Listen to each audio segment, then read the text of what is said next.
Hello दोस्तों, तो कैसे हो आप सभी लोग। उम्मीद है सभी अच्छे और स्वस्थ होंगे।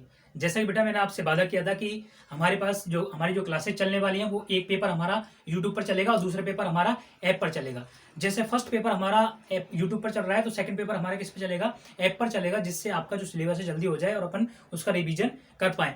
अब ध्यान समझने बेटा, ये आपका सिलेबस है जो 2 बार होने वाला है। कैसे 2 बार होने वाला है, एक बार तो मैं ऐप पर कराऊंगा और दूसरा मैं कराऊंगा यूट्यूब पर। जैसे अगर यूट्यूब पे हमारी ये क्लास चल रही है थर्मोडाइनमिक्स की, पहला पेपर चल रहा है, तो ऐप पर हमारा दूसरा पेपर चलेगा। जब वहां पर पहला पेपर खत्म हो जाएगा, वहां पे जो दूसरा पेपर, ऐप पर जो दूसरा पेपर है वो खत्म हो जाएगा, तो उस पेपर को हम किस पर चलाएंगे, यूट्यूब पर चलाएंगे। और यूट्यूब पर जो अभी पहला पेपर चल रहा है इसको अपन किस पर चलाएंगे, ऐप पर चलाएंगे। तो आपका सिलेबस कितनी बार होने वाला है, 2 बार होने वाला है। तो आपको जरूरत नहीं है ज्यादा पढ़ने की कि भाई ज्यादा मतलब लेकर रट पिटा के बैठ गो। आप यूट्यूब के वीडियो देखो 2 बार, तो 2 बार आप ऐप की वीडियो देखो और आपका अपने आप ही कंसेप्ट क्या हो जाएगा, क्लियर हो जाएगा। तो मैं आपको बता देता हूँ बेटा, आज लगभग 7 तारीख हो चुकी है, ठीक है। तो 20 तारीख तक आपका ऑफर रहने वाला है। तो 1600 रुपये में आप जल्दी से जाओ, ऐप को डाउनलोड करो, परचेज करो फिजिक्स के कोर्सेज, ठीक है, जिससे आप एक मिनिमम अमाउंट के अंदर पूरी शिक्षा अच्छे से ग्रहण कर पाओ, ठीक है बेटा। तो बिना किसी देरी के हम पढ़ते हैं। आज मैं पहला पेपर स्टार्ट करने वाला हूँ बीएससी पार्ट सेकंड का। तो देखो बेटा, पहला पेपर का नाम है थर्मोडायनेमिक्स एंड स्टैटिस्टिकल फिजिक्स, ठीक है, थर्मोडायनेमिक्स एंड स्टैटिस्टिकल फिजिक्स। ध्यान समझो बेटा, इसमें हमारे पास कितनी यूनिट है, 4 यूनिट है। यूनिट 1,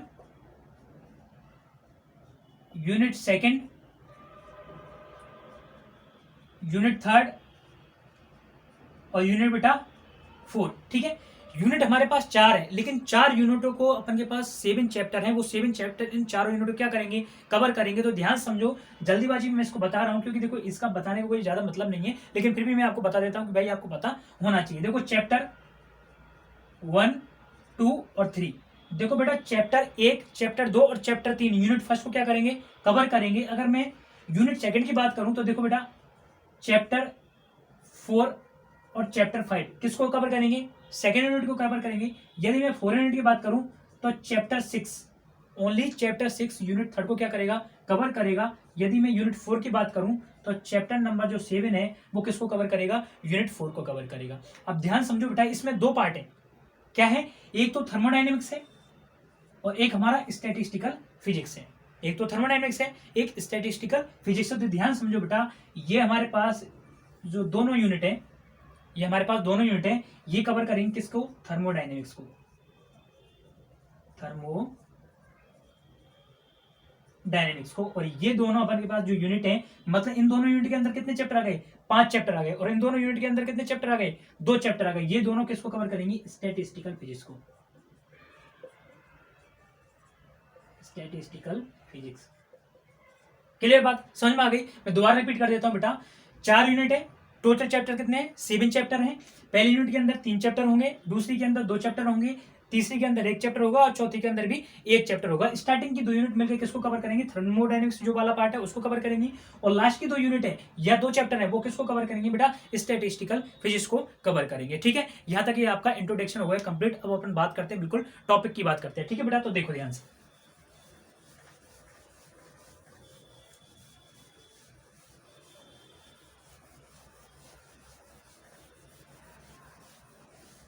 के बारे में मैंने आपको बता दिया। अब मैं चैप्टर स्टार्ट कर रहा हूं बेटा पहला, क्योंकि अपन बिल्कुल भी डिले नहीं करेंगे।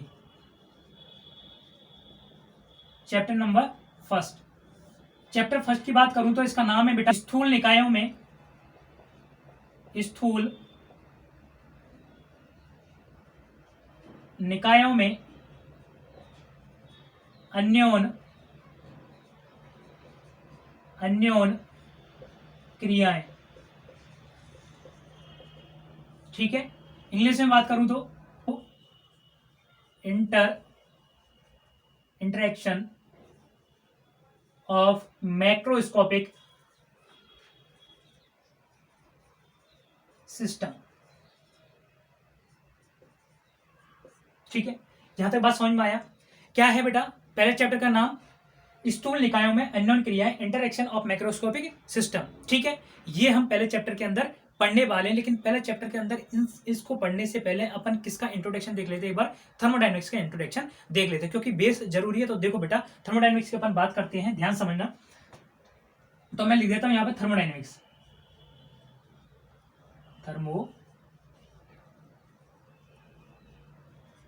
ध्यान से समझना बेटा। ये दो शब्दों से मिलकर बना हुआ है। देखो एक तो आपको क्लियर दिख रहा होगा थर्मो, और दूसरा दिख रहा होगा बेटा डायनेमिक्स। क्लियर बात। तो यहाँ पे जो थर्मो का जो मतलब है वो बेटा क्या है, वो हीट है। क्या है, हीट। अगर हीट की बात करें तो ऊष्मा, और दूसरा हमारे पास जो वर्ड है, जो शब्द है, वो क्या है बेटा डायनेमिक्स। क्या है, डायनेमिक्स। और डायनेमिक्स को अपन क्या बोलते हैं बेटा, गति या मोशन। ठीक है। अगर मैं इसमें इन लगा देता हूं तो ध्यान समझना, हीट क्या है, हीट इन डायनेमिक्स, मतलब अपन कहीं न कहीं डायनेमिक्स लिख दो, या यहाँ पे क्या लिख दो आप, डायनेमिक्स लिख दो। डायनेमिक मीन्स क्या होगा, गति या मोशन। तो अपन क्या पढ़ेंगे कि हीट का अपन के अंदर क्या हो रहा है, प्रवाह हो रहा है। मतलब ऊर्जा का अपन क्या पढ़ेंगे, इसके अंदर प्रवाह पढ़ेंगे। क्या पढ़ेंगे, ऊर्जा का प्रवाह। मतलब अपन बात करें सिंपल तो क्या कहेंगे कि ऊष्मा गतिकी भौतिक विज्ञान की वह शाखा है जिसके अंदर हम ऊष्मा के प्रवाह का क्या करते हैं, अध्ययन करते हैं। या दूसरे शब्दों में मैं आपको बताऊं तो क्या है कि ऊष्मा ऊर्जा है, उस ऊष्मा ऊर्जा को जो अन्य ऊर्जा है, जैसे हमारे पास विद्युत ऊर्जा हो गई, चुंबकीय ऊर्जा हो गई, ठीक है, ध्वनि ऊर्जा हो गई, इन सभी के साथ अपन ऊष्मा ऊर्जा का क्या करने वाले हैं, अध्ययन करने वाले हैं। और ये अध्ययन जिस भौतिकी के अंदर करने वाले हैं उस भौतिकी को अपन क्या बोल रहे हैं, थर्मोडायनेमिक्स फिजिक्स बोल रहे हैं, मतलब ऊष्मा गतिकी भौतिकी बोल रहे हैं। समझ में आया। मैंने क्या बोला कि अपन के पास जो ऊष्मा गतिकी है वो भौतिक विज्ञान की वह शाखा है जिसके अंदर अपन ऊष्मा के प्रवाह का क्या करने वाले हैं, अध्ययन करने वाले हैं। अथवा मैं कह सकता हूं कि हमारे पास जो ऊष्मा ऊर्जा है उसका अन्य ऊर्जाओं, जैसे हमारे पास विद्युत ऊर्जा हो गई, चुंबकीय ऊर्जा हो गई, ध्वनि ऊर्जा हो गई, इन सभी ऊर्जाओं के साथ अपन क्या करने वाले हैं, अध्ययन करने वाले हैं। किसका, ऊष्मा ऊर्जा का। और ये किस विज्ञान के अंदर कर रहे हैं, भौतिकी के अंदर कर रहे हैं। किस भौतिकी के अंदर कर रहे हैं, थर्मोडायनेमिक्स फिजिक्स के अंदर कर रहे हैं, मतलब ऊष्मागतिक भौतिकी के अंदर कर रहे हैं। यहां तक बात अपन को क्लियर हो गई होगी। ठीक है, आगे चलते हैं, ध्यान समझना बेटा। ये तो आपको सिंपल पता लग गया कि थर्मोडायनेमिक्स है क्या। अब कुछ थर्मोडायनेमिक्स के अंदर हम कुछ बेसिक जो शब्द हैं उनके बारे में बात करेंगे, जो कुछ शब्दावली है उनके बारे में बात करेंगे। तो पहली शब्दावली में बात कर रहा हूं बेटा ऊष्मा की। किसकी बात कर रहा हूं बेटा, ऊष्मा। ऊष्मा मतलब हीट। हीट की क्यों बात करूंगा, क्योंकि हमने अभी थर्मोडायनेमिक्स के अंदर क्या पढ़ा कि थर्मोडायनेमिक्स किससे संबंधित है, ऊष्मा, जो ऊष्मा ऊर्जा है उससे संबंधित है। तो इसमें हमारे पास एक पैरामीटर रह जाता है जिसकी बात करें अपन ऊष्मा। तो ऊष्मा क्या है बेटा, ऊष्मा एक प्रकार की क्या होती है, आपको पता है ऊर्जा होती है, हमेशा से पढ़ते आए हो।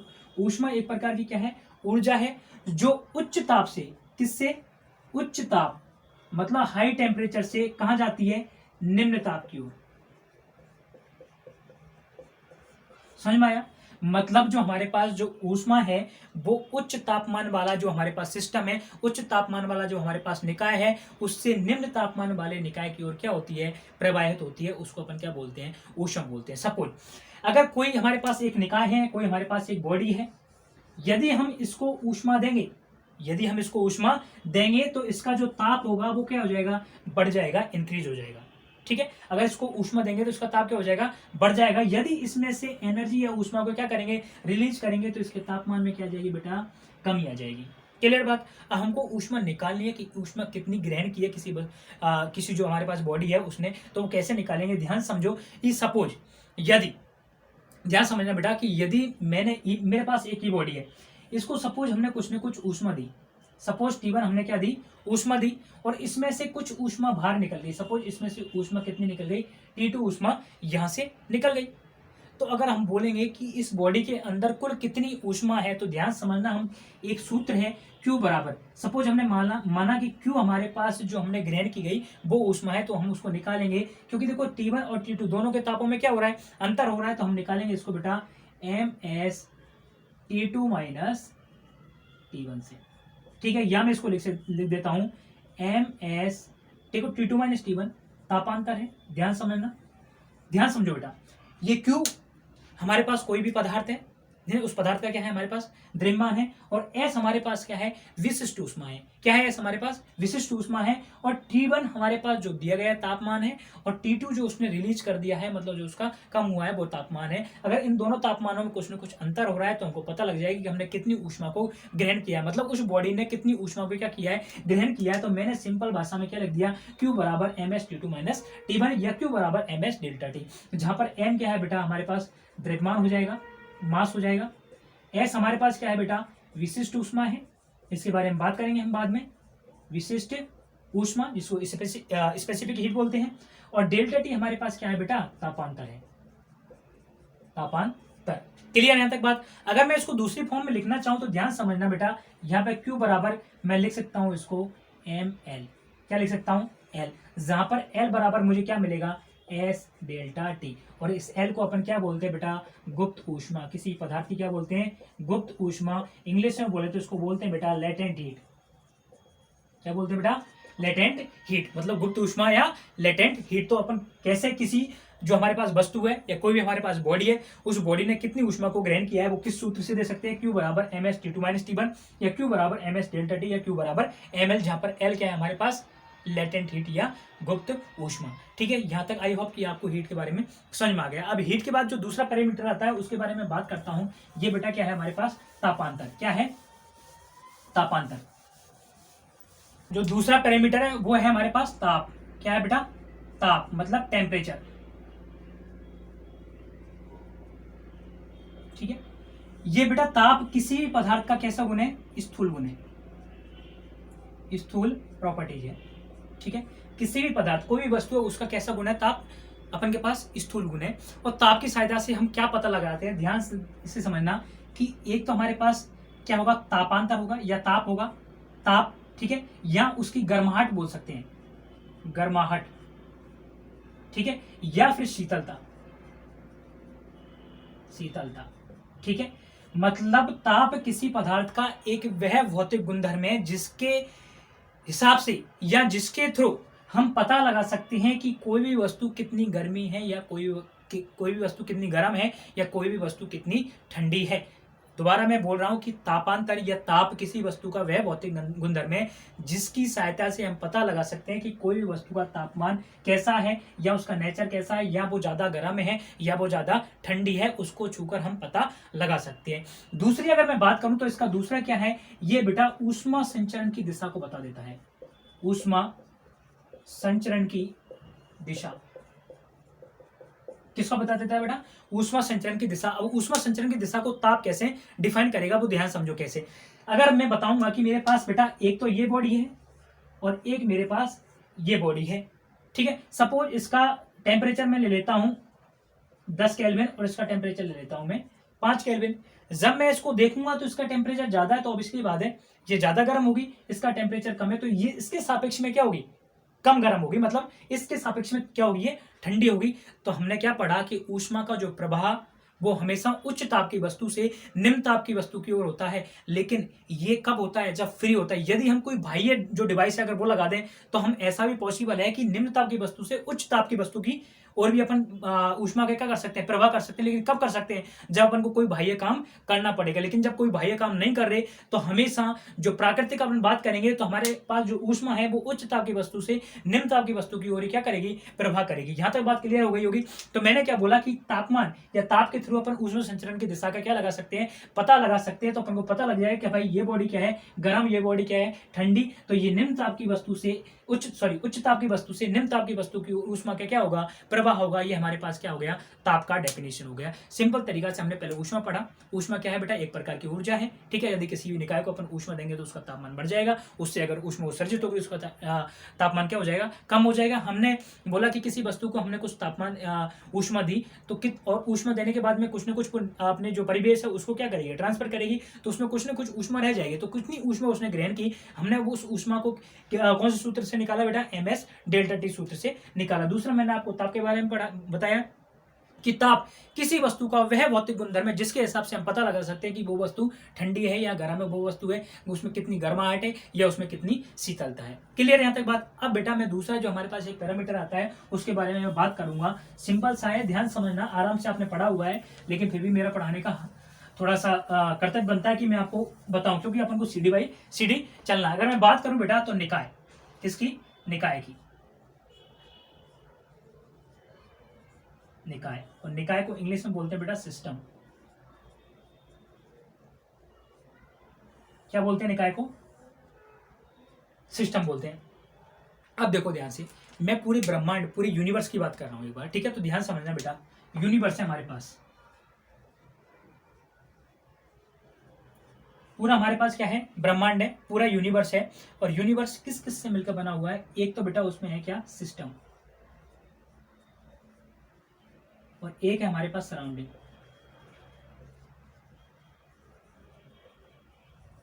ठीक, इसको तो अपन बोलते हैं ब्रह्मांड बोल सकते हो, कुछ भी बोल सकते हो आप, ब्रह्मांड। ये हमारे पास पूरा जो हमारे पास पूरा ब्रह्मांड है उसके बारे में बात कर लें। सिस्टम मतलब मैं बात करूं बेटा निकाय की, ठीक है। और सराउंडिंग मतलब होता है हमारे पास परिवेश। क्या होता है बेटा? परिवेश। मतलब हमारे पास जो यूनिवर्स है वो दो चीजों से मिलकर बना होता है। वो कौन कौन सी चीज है? एक तो सिस्टम है और एक बेटा क्या है? सराउंडिंग है। समझ में आई बात? एक क्या है? सिस्टम और एक क्या है? सराउंडिंग। अब दोनों के अंदर ध्यान से, ठीक है, ध्यान समझना, मैं बिल्कुल दोनों को आपको सिस्टम और सराउंडिंग क्या है उन दोनों को बिल्कुल एकदम क्लियर आपके सामने रख दूंगा। तो देखो ध्यान से, सपोज, ठीक है, दो तरीका समझाऊंगा। सपोज आप गए किसमें बेटा? आपकी कॉलेज में पढ़ने गए। किस में पढ़ने गए? कॉलेज में पढ़ने गए। यहाँ पे बहुत सारे हमारे पास रूम है, ये बहुत सारे यहाँ पे रूम बने हुए हैं।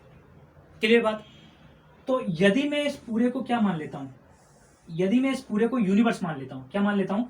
इस जो पूरा कॉलेज की जो ये बिल्डिंग है इसको मैं क्या मान लेता हूँ बेटा? यूनिवर्स। क्या मान लेता हूँ? यूनिवर्स मान लेता हूँ। क्लियर? अब ध्यान से देखना, ये क्या है? यूनिवर्स।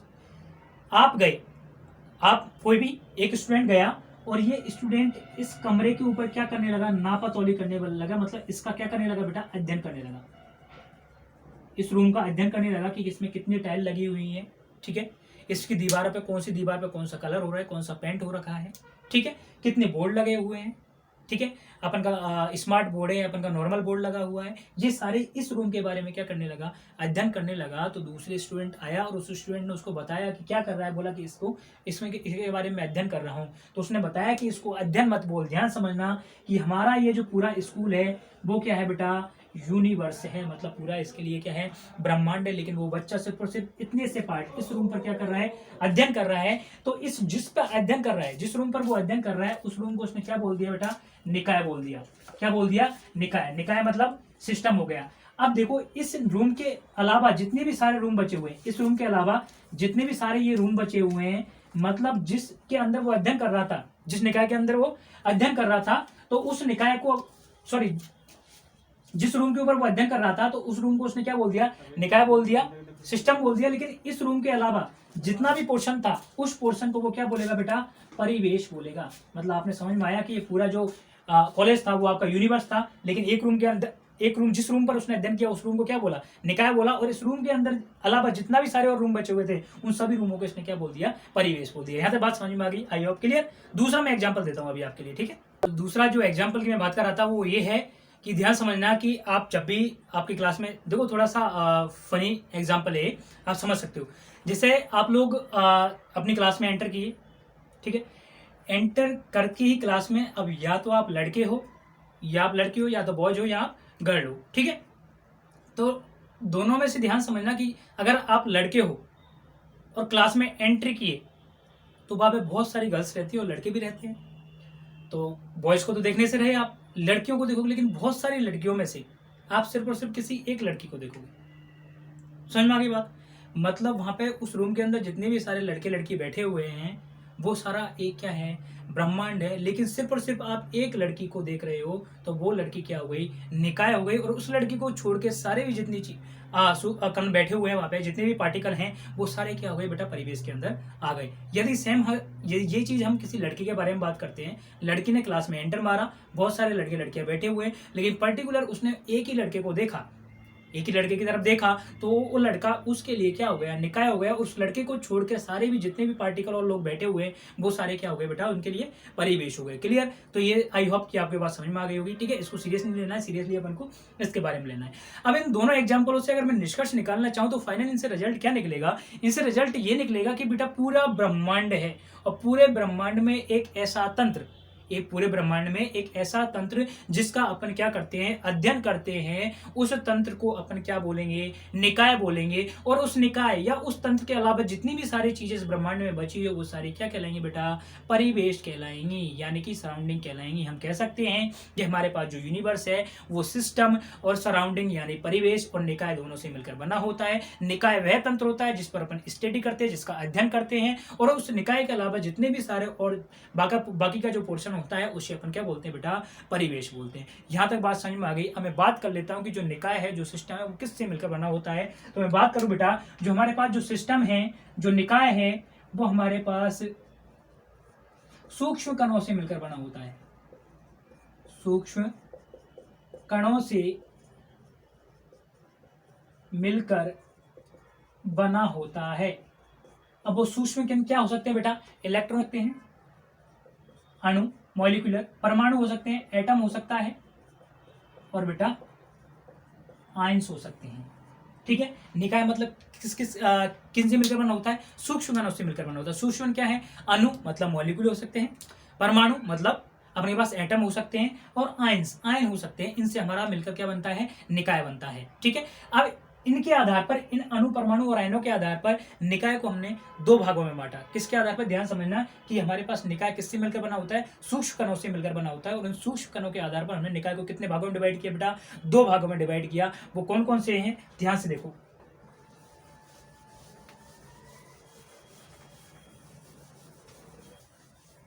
ठीक है बेटा।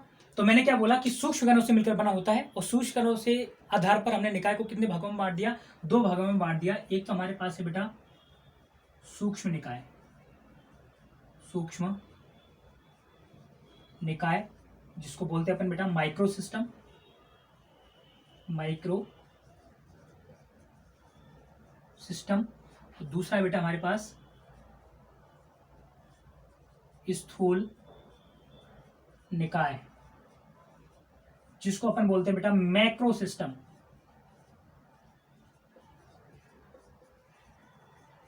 क्या बोलते हैं, मैक्रो सिस्टम।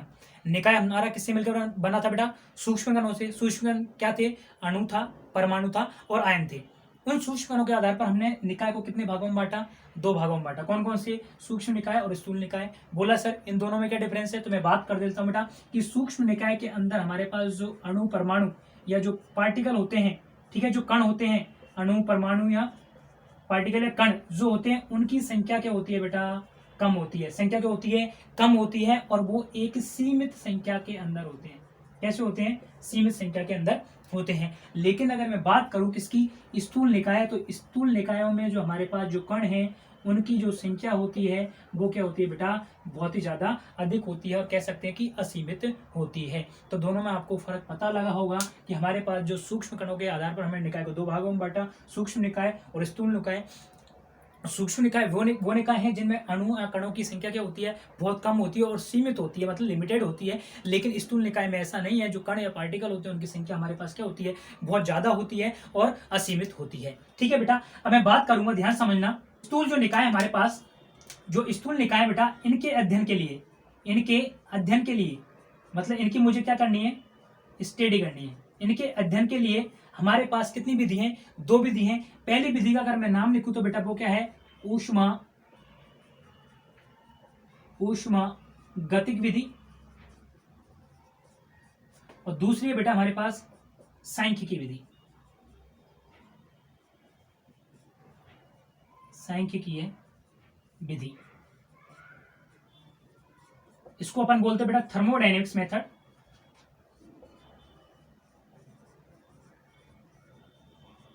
थर्मोडायनेमिक मेथड, और एक को इसको बोलते हैं बेटा स्टैटिस्टिकल मेथड।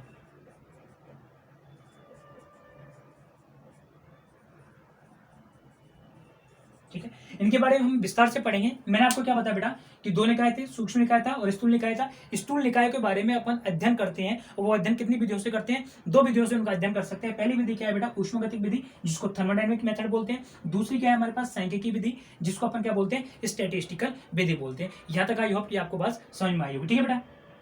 अब मैं बात कर लेता हूँ कि बेटा निकाय के अंदर हमारे पास कुछ प्राचल होते हैं।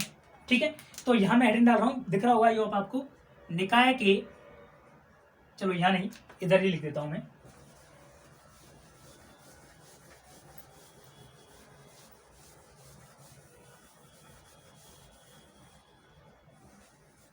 ठीक है, निकाय के प्राचल, निकाय के प्राचल। देखो हिंदी बड़ी कॉम्प्लिकेटेड होती है, अभी मैं आपको इंग्लिश में लिखूंगा तो आपको पता लग जाएगा कि प्राचल का मतलब क्या है। देखो parameter, parameters of system. Parameters of system मतलब कौन कौन सी चीज़ों का अपन यूज करने वाले हैं वो अपन के पास क्या होते हैं, प्राचल होते हैं। अब ध्यान देख रहे हैं यहाँ पे बेटा, दाब हो गया, ताप हो गया, ठीक है बेटा, आयतन हो गया हमारे पास, ऊष्मा हो गया, ठीक है। अगर मैं बात करूं कि वह भौतिक राशियां जिनका अध्ययन हम निकाय के अंदर करते हैं, क्या कहलाएंगे बेटा, निकाय के प्राचल कहलाएंगे। दोबारा बोल देता हूं मैं, वह भौतिक राशियां जिनका अध्ययन हम निकाय के अंदर करते हैं, जैसे ताप, दाब, आयतन, ऊष्मा, ऊर्जा, ये सारी चीजें हो गई। इन सभी को अपन क्या बोलेंगे बेटा, निकाय के प्राचल बोलेंगे। आई होप यहाँ तक आपको बात समझ में आई होगी, ठीक है। देखो छोटे छोटे ये जो शब्दावली है इनके बारे में जानना जरूरी है, ठीक है, क्योंकि इनसे ही आगे अपन का बेस बनेगा, आगे जो टॉपिक चलेंगे उनमें बहुत ज्यादा काम आने वाला है, ठीक है बेटा। तो देखो आगे चलते हैं अपन, ठीक है बेटा। निकाय के जो हमने प्रकार पढ़ा था पहले, वो किसके आधार पर पढ़ा था, सूक्ष्म कणों के आधार पर। कितना, सूक्ष्म निकाय पढ़ा था और एक स्थूल निकाय पढ़ा था। अगर मैं बात करता हूं कि ऊष्मागतिक निकाय के बारे में बात करता हूं, ठीक है बेटा, किसलिए मैं ऊष्मागतिक निकाय, ऊष्मागतिक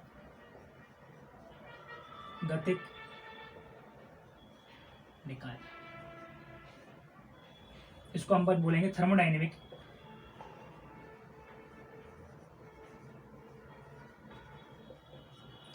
सिस्टम, ठीक। मतलब पहला सूक्ष्म कणों के आधार पर हमने दो भागों में बांटा, सूक्ष्म निकाय और स्थूल निकाय।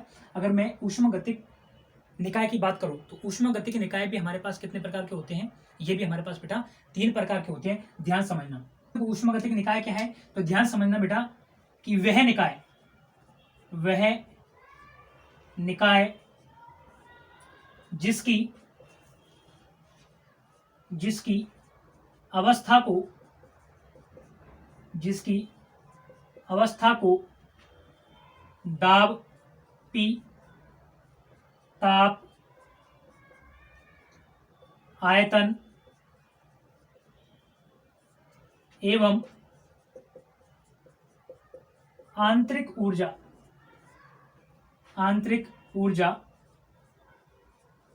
के द्वारा समझते हैं क्या कहलाते हैं बेटा, ऊष्मागतिक निकाय। ऊष्मागतिक निकाय की अगर कोई आपसे परिभाषा पूछे तो क्या बोलोगे कि वह निकाय जिसकी अवस्था को अध्ययन करने के लिए, जिसकी अवस्था के बारे में अध्ययन करने के लिए, या जिसकी या बोल सकते हैं वह निकाय जिसकी अवस्था को दाब, ताप, आयतन एवं आंतरिक ऊर्जा के द्वारा क्या करते हैं, समझते हैं, क्या कहलाते हैं बेटा, ऊष्मागतिक निकाय कहलाते हैं, ठीक है। अब देखो सूक्ष्म कणों के आधार पर 2 तरीका के थे, तो ऊष्मागतिक निकाय भी हमारे पास कुछ न कुछ प्रकार होंगे। तो मैं बात कर लेता हूं कि ऊष्मागतिक जो निकाय है उनके बारे में बात कर लेता हूं, तो ध्यान समझो बेटा। अगर मैं ऊष्मागतिक निकाय के प्रकार की बात करूंगा तो ये हमारे पास बेटा मुख्यतः 3 प्रकार के होते हैं। पहला मैं लिख देता हूं बेटा, खुला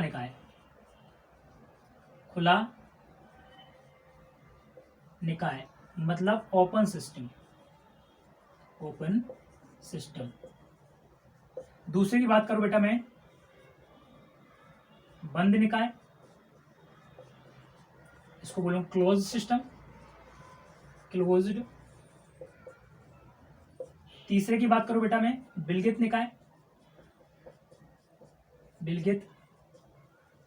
निकाय, इसको मैं बोलूंगा बेटा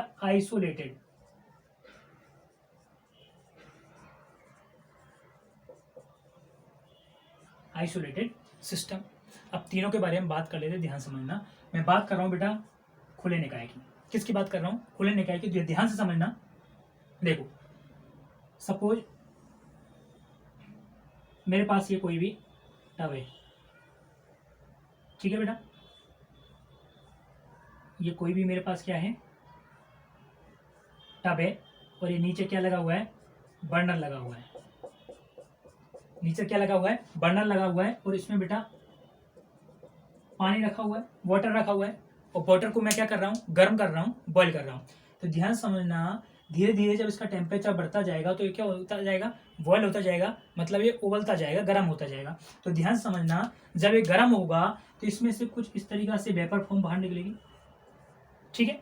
मैंने क्या बोला कि ऊष्मा हमेशा उच्च ताप से निम्न ताप की ओर क्या होती है, प्रवाहित होती है। ऊष्मा हमेशा उच्च ताप से निम्न ताप की, या उच्च ताप वाली जो बॉडी है उससे निम्न ताप वाली बॉडी की ओर क्या होती है, प्रवाहित होती है। जब उसको मैं गर्म करूंगा तो इसका तापमान क्या हो जाएगा, ज्यादा हो जाएगा। किसके तापमान से, जो बाहर जो वातावरण का तापमान है उससे क्या हो जाएगा, ज्यादा हो जाएगा। तो इसका तापमान, बाहर के तापमान को ये क्या करेगा, ये बॉडी ट्रांसफर करेगी करेगी तो मतलब इसमें किसका ट्रांसफर हो रहा है बेटा, एक तो तापमान का ट्रांसफर हो रहा है, मतलब ऊष्मा का तापमान, ऊष्मा ऊष्मा है, ऊष्मा का क्या हो रहा है, ट्रांसफर हो रहा है, स्थानांतरण हो रहा है। दूसरा, इसमें से जब वेपर निकल रही है तो पानी जो वाटर है, वाटर किस में कन्वर्ट हो गया बेटा, वेपर मतलब वाष्प में कन्वर्ट हो गया। तो हमारे पास जो वाटर के मॉलिक्यूल है वो भी बाहर निकल रहे हैं, मतलब कुछ न कुछ मात्रा द्रव्यमान भी निकल रहा है। तो मैं बोल सकता हूं कि ऐसा निकाय जिसमें ऊष्मा और द्रव्यमान दोनों को ही आदान प्रदान किससे होता है बेटा, किससे होता है, बाहर की सराउंडिंग या वातावरण से होता है, वो कौन सा निकाय कहलाता है बेटा, खुला निकाय कहलाता है। क्लियर बात समझ में आ गई? अगर ये समझ में आ गया तो मैं दूसरे की तरफ चलता हूं। तो ध्यान से देखना, दूसरा हमारे पास क्या है बेटा, क्लोज्ड सिस्टम, बंद निकाय। बंद निकाय में मैं बात करूंगा, ध्यान समझना, आपने के पास, सभी के पास घर में, तुम्हारे पास नहीं तो घर में 4 व्हीलर होगी या 2 व्हीलर होगी, या नहीं भी होगी तो आपने देखा तो होगा, ठीक है। और ये जो सारे हमारे पास जो व्हीकल होते हैं इनमें इंजन होता है, और इंजन के अंदर अपन के पास एक कंपोनेंट होता है। तो ध्यान समझो बेटा, मैं बना रहा हूं एक कंपोनेंट,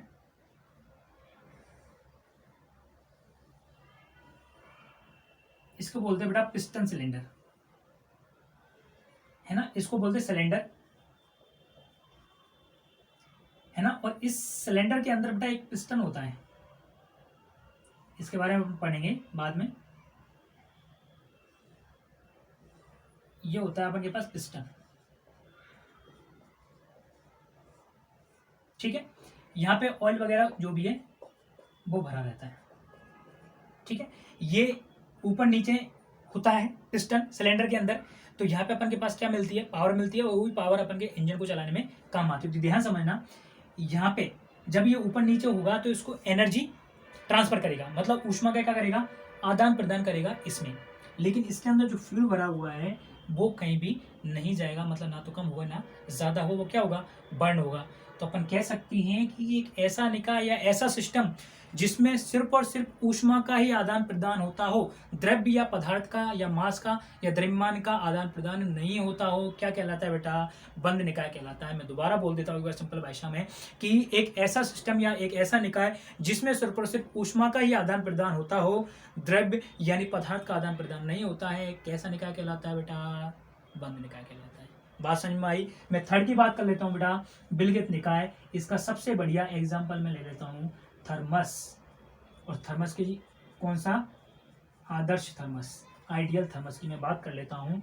तो अगर मैं बात करूँ जो विलगित निकाय उसके बारे में, तो विलगित निकाय एक ऐसा निकाय है जिसमें ना तो ऊष्मा का और ना ही द्रव्य, ना तो ऊष्मा का और ना ही द्रव्य, दोनों में से किसी का भी आदान प्रदान किससे नहीं होता बेटा, बाहर सराउंडिंग मतलब वातावरण से नहीं होता। वो निकाय कैसा निकाय कहलाता है, विलगित निकाय, मतलब आइसोलेटेड सिस्टम कहलाता है। यहाँ तक बात आई हो, समझ में आ गई होगी आप लोगों को, ठीक है। ये छोटे छोटे टर्म्स हैं, ये आपको पता होना चाहिए, ठीक है। आगे मैं बात करूंगा बेटा, ध्यान समझो, ऊष्मागतिक प्रक्रम की बात करूंगा।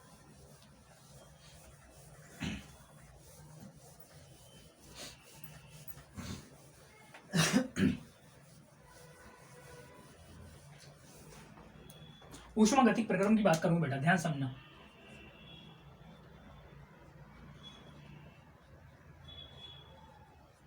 ऊष्मागतिक प्रक्रम, आई थर्मोडायनेमिक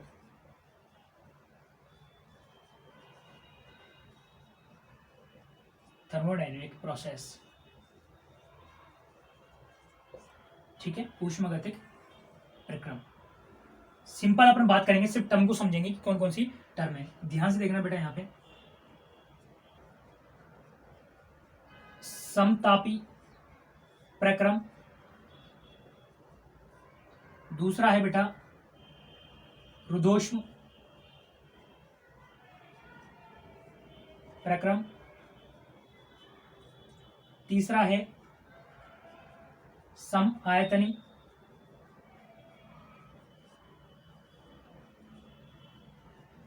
प्रक्रम, चौथा है बेटा समदाबी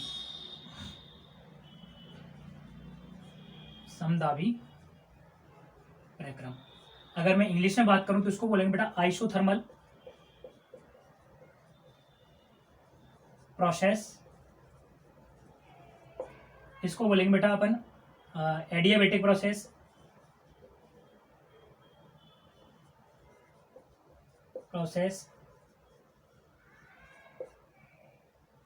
इसको बोले इलेक्ट्रिक प्रोसेस, इसको बोलेंगे बेटा आइसोबारिक प्रोसेस। ठीक है, ये हमारे पास ऊष्मागतिक प्रक्रम हो गए। 4 प्रक्रम है बेटा, समतापी प्रक्रम, रुद्धोष्म प्रक्रम, समआयतनी प्रक्रम और समदाबी प्रक्रम। बहुत सारे टीचर को पता ही नहीं है कि ये प्रक्रम कहाँ पे काम आते हैं। बहुत सारे जो टीचर हैं जो पढ़ा रहे हैं अभी यूट्यूब चैनल पर, और उनके कुछ ऐप वगैरह भी हैं, उनको पता ही नहीं कि प्रक्रम काम कहाँ पे आते हैं। तो ध्यान से समझना ये प्रक्रम कहाँ पे काम आते हैं बेटा। मैं आपको बता देता हूँ कि कहाँ पे काम आते हैं, ध्यान समझो। देखो मैंने आपको क्या बोला कि आपके घरों पे या कहीं ना कहीं आपने 4 व्हीलर 2 व्हीलर गाड़ी देखी होगी, उनमें हम इंजन यूज करते हैं। ठीक है, अब पेट्रोल गाड़ी में पेट्रोल इंजन यूज करेंगे, डीजल गाड़ी में डीजल इंजन यूज करेंगे। ठीक है, और क्रायोजेनिक इंजन अपन यूज करते हैं किसमें, जो फाइटर जेट वगैरह होते हैं उनमें अपन क्रायोजेनिक इंजन यूज करते हैं। तो अपन उन पे नहीं जाएंगे, सिर्फ पेट्रोल इंजन और डीजल इंजन की बात कर लेते हैं। एक अपन के पास कार्नोट साइकिल होती है, जो कार्नोट इंजन बात करते हैं, उनकी बात कर लेते हैं। तो इन इंजनों के अंदर देखो फ्यूल जो ईंधन है वो आएगा, ठीक है, जलेगा, पावर जनरेट होगी, और जब फ्यूल जल गया तो कुछ न कुछ बाहर गैसें निकलेंगी। ये 4 प्रोसेस होते हैं। इन चारों प्रोसेस के अंदर ये समतापी प्रक्रम, रुद्धोष्म प्रक्रम, समआयतनी और समदाबी प्रक्रम पूरे घटनाएं ये घटित होती हैं, और उन इंजनों के अंदर ये सारे प्रक्रम अपन पढ़ेंगे। तो ध्यान से समझना इनका क्या मतलब है। ध्यान समझो कि बेटा इनमें एक तो TS वक्र मिलता है, टेम्परेचर और एंट्रोपी के मध्य अपन वक्र बनाएंगे, उस टाइम पे अपन इनके बारे में पढ़ेंगे। PV वक्र बनाएंगे, मतलब P मतलब प्रेशर, V मतलब वॉल्यूम मतलब आयतन। इनके बारे में अपन जो ग्राफ बनाएंगे, उन ग्राफों के बारे में, ग्राफों के अंदर ये सारे प्रक्रम आएंगे, वहां पे अपन अच्छे से पढ़ेंगे। सिंपली मैं आपको इंट्रोडक्शन दे देता हूँ। क्या है कि समतापी प्रक्रम मतलब वह प्रक्रम जिसमें तापमान का मान सम मतलब कैसा रहने वाला है, समान रहने वाला है। रुद्धोष्म प्रक्रम मतलब रुद्धोष्म एक विलगित निकाय के जैसा ही सिस्टम है। मतलब रुद्धोष्म प्रक्रम के अंदर अपन का ना तो ऊष्मा का आदान प्रदान होगा, ना तो उष्मा अपनी बढ़ेगी ना कम होगी। ठीक है, अगर तीसरे की बात करूं समआयतनी प्रक्रम, मतलब उसमें आयतन जो फ्यूल अपन लेंगे उसका जो आयतन है वो कैसा रहने वाला है, कांस्टेंट रहने वाला है, बराबर रहने वाला है। उसको अपन क्या बोलेंगे, समआयतनी प्रक्रम। समदाबी प्रक्रम या उसको बोलेंगे आइसोबारिक प्रोसेस, मतलब ऐसा प्रक्रम जिसमें दाब का मान कैसा रहने वाला है बेटा, समान रहने वाला है, कांस्टेंट रहने वाला है, एक जैसा रहने वाला है। क्या बोलेंगे उसको, समदाबी प्रक्रम बोलेंगे। ये आपका आज का कंप्लीट जो एक बेस है वो मैंने आपको बना दिया है। मैं एक बार रिवीजन करा देता हूँ। सबसे पहले मैंने आपको क्या बताया था बेटा कि हम थर्मोडायनेमिक्स चैप्टर पेपर फर्स्ट पढ़ रहे हैं, किसका, BSc पार्ट सेकंड का। उसमें बेटा अपन की 4 यूनिट है, 7 चैप्टर है अपने। ठीक है, ठीक है, मैंने जो फर्स्ट चैप्टर उठाया, फर्स्ट चैप्टर के अंदर मैंने आपको जो बताया था, जो स्थूल निकाय के बारे में बताया था।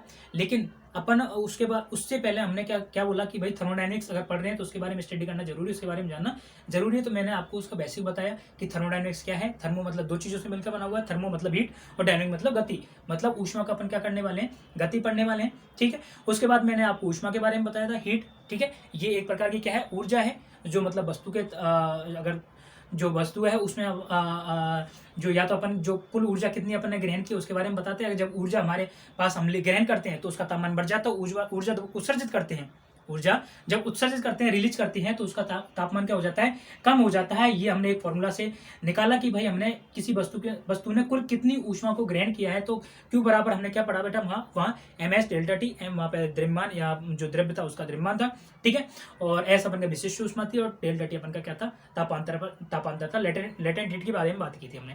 ताप, अब उसके बारे में ताप पढ़ा था। ताप मतलब पदार्थ की एक भौतिक अवस्था है या भौतिक गुणधर्म है जो हमको बताता है कि कोई वस्तु कितनी गर्म है या कितनी ठंडी है। ठीक है, अब बेटा दूसरा अपन ने पढ़ा था निकाय, मतलब एक ऐसा तंत्र यूनिवर्स के अंदर, ब्रह्मांड के अंदर ऐसा तंत्र जिसकी अपन स्टडी करते हैं उसको अपन ने क्या बोल दिया, निकाय। उसके अलावा जितना भी पोर्शन बचा उसको अपन ने क्या बोल दिया, परिवेश बोल दिया। यहाँ तक बात आपकी क्लियर हो गई। उसके बारे में हमने देखा था कि भाई निकाय किससे मिलकर बना होता है, सूक्ष्म कणों से मिलकर बना होता है। तो सूक्ष्म कणों से निकाय मिलकर बना होता है। सूक्ष्म कणों के आधार पर 2 भागों में बांटा, कौन कौन सा, सूक्ष्म निकाय और स्थूल निकाय। सूक्ष्म निकाय मतलब बहुत कम पार्टिकल, सीमित पार्टिकल रहते हैं, लेकिन स्थूल निकाय के अंदर बहुत ज्यादा और असीमित पार्टिकल रहते हैं। जो स्थूल निकाय के बारे में अपन स्टडी की थी वो 2 तरीका से की थी, एक ऊष्मागतिक विधि के आधार पर की थी और दूसरा अपन ने एक तो ऊष्मागतिक विधि हो गई और दूसरा अपन जो स्थूल स्टैटिस्टिकल जो मेथड था उसके आधार पर हो गई, मतलब सांख्यिकी विधि के द्वारा हमने उसकी स्टडी की। इसके बाद में अपन ने बेटा ऊष्मागतिक निकाय के बारे में पढ़ा। ऊष्मागतिक निकाय मतलब जिस निकाय के अंदर जिस निकाय का जो अध्ययन अपन ताप और आंतरिक ऊर्जा वगैरह इसके आधार पर करते हो उसको अपन ऊष्मागतिक क्या बोलने लगे बेटा, निकाय बोलने लगे। और ये 3 प्रकार के होते हैं, कौन कौन सा, खुला निकाय, बंद निकाय और विलगित निकाय। खुला निकाय मतलब जिसमें ऊष्मा और द्रव्य दोनों का आदान प्रदान हो सकता है, सॉरी खुला निकाय जिसमें ऊष्मा और द्रव्य दोनों का आदान प्रदान, बंद निकाय जिसमें सिर्फ ऊष्मा का आदान प्रदान, विलगित जिसमें ना ऊष्मा और ना ही द्रव्य दोनों का आदान प्रदान नहीं होता। इसके बाद अपन ने ऊष्मागतिक प्रसार पढ़े थे, प्रक्रम पढ़े थे। तो ऊष्मागतिक प्रक्रम के अंदर अपन ने 4 पढ़े थे। पहला पढ़ा था क्या बेटा अपन ने, समतापी प्रक्रम पढ़ा था, दूसरा रुद्धोष्म प्रक्रम पढ़ा था, तीसरा समायतनी और चौथा अपन ने पढ़ा था बेटा समदाबी प्रक्रम। समायतनी में तापमान समान, रुद्धोष्म में ऊष्मा का कोई भी आदान प्रदान नहीं होगा, नो चेंज कांस्टेंट रहेगी। समायतनी में आयतन समान रहेगा और समदाबी में दाब क्या रहने वाला है बेटा, समान होने वाला है। ये कंप्लीट मैंने आपको सामने खोल के रख दिया पूरा कि ये पूरा जो स्टार्टिंग से लेकर अभी तक जो पढ़ाया है, ठीक है बेटा। तो अब नेक्स्ट लेक्चर के साथ आते हैं जिसमें अपन पहला चैप्टर, अभी ये बेसिक चीज़ें जो हो गई, अगर कुछ और बेसिक चीज़ें मुझे लगेगा कि भी पढ़ानी है तो मैं वो पढ़ाऊंगा आपको, ठीक है। नहीं तो अब कल से अपन चैप्टर 1 स्टार्ट करेंगे। और बेटा आप समझते हो सब कि ऐप पे जाओ, ऐप पे अपन का दूसरा पेपर चल रहा है, वहाँ पे कोर्स को परचेज करो, बड़े सस्ते दामों में कोर्स मिल रहा है, तो आप परचेज करोगे तो आपको बेनिफिट मिलने वाला है बेटा। और यहाँ पे फर्स्ट चैप्टर चल रहा है, वहाँ पे सेकंड चैप्टर हो रहा है, एक साथ आपके 2 चैप्टर होने वाले हैं। तो जाओ आप, अगर आपको अच्छा लगे ठीक है तो आप परचेज करो, अदरवाइज कोई इशू नहीं है। यूट्यूब पे क्लासेज आपकी चल रही हैं, लेकिन आप चाहते हो कि जल्दी सिलेबस हो तो आप ऐप पे जाओ और परचेज करो कोर्स को बेटा, ठीक है। लेकिन क्वालिटी एजुकेशन की मैं आपको गारंटी देता हूँ, आपको ऐसी जो मैं पढ़ा रहा हूँ ये सारी चीज़ें कहीं भी नहीं मिलने वाली। नोट्स आपको प्रॉपर मेरे खुद के हैंड रिटन नोट्स आपको मिलने वाले हैं, ठीक है। तो टेंशन लेने की जरूरत नहीं बेटा। लेकिन ये सारी चीज़ें सुविधाएं मैं अच्छे से ऐप पर प्रोवाइड कराऊंगा, तो आप जाओ बेटा कोर्स को परचेज करो, ठीक है, और आपकी पढ़ाई को कंटिन्यू करो। आते हैं, मिलते हैं बेटा कल नेक्स्ट लेक्चर में, ठीक है, इसी टाइम पर। थैंक यू, धन्यवाद, जय हिंद, जय भारत।